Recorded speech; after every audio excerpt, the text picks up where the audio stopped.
नमस्कार, मेरी किताब पर आपका स्वागत है। आज आप सुन रहे हैं शेख चिल्ली की कहानी नंबर 2। सड़क यहीं रहती है।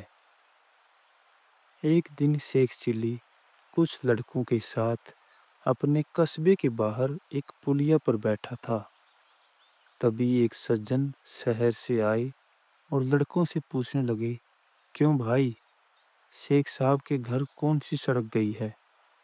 शेख चिल्ली के पिता को सब शेख साहब कहते थे।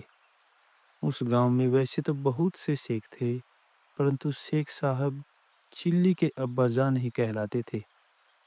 वह व्यक्ति उन्हीं के बारे में पूछ रहा था। वह शेख साहब के घर जाना चाहता था, परंतु उसने पूछा था कि शेख साहब के घर कौन सा रास्ता जाता है। शेख चिल्ली को मजाक सूझा।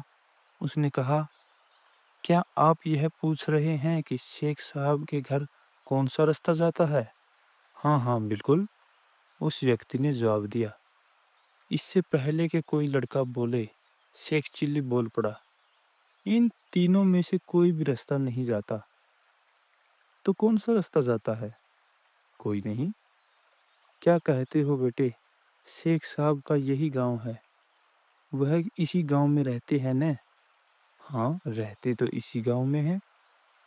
मैं यही तो पूछ रहा हूँ कि कौन सा रास्ता उनके घर तक जाएगा। साहब, घर तक तो आप जाएंगे, शेख चिल्ली ने उत्तर दिया। यह सड़क और रास्ते यहीं रहते हैं और यहीं पड़े रहेंगे। ये कहीं नहीं जाते। ये बेचारे तो चल ही नहीं सकते। इसलिए मैंने कहा था कि ये रास्ते, ये सड़क कहीं नहीं जाती, यहीं पर रहती हैं। मैं शेख साहब का बेटा हूँ। मैं वह रास्ता बताता हूँ जिस पर चलकर आप घर तक पहुँच जाएंगे। अरे बेटा चिल्ली, वह आदमी प्रसन्न होकर बोला, तू तो वाकई बड़ा समझदार और बुद्धिमान हो गया है। तू छोटा सा था जब मैं गांव आया था। मैंने गोद में खिलाया है तुझे। चल बेटा, घर चल मेरे साथ। तेरे अब्बा शेख साहब मेरे लंगोटिए यार हैं और मैं तेरे रिश्ते की बात करने आया हूँ। मेरी बेटी तेरे लायक है।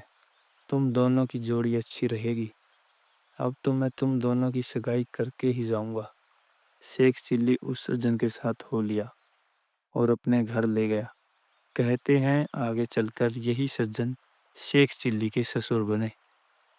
कहानी समाप्त।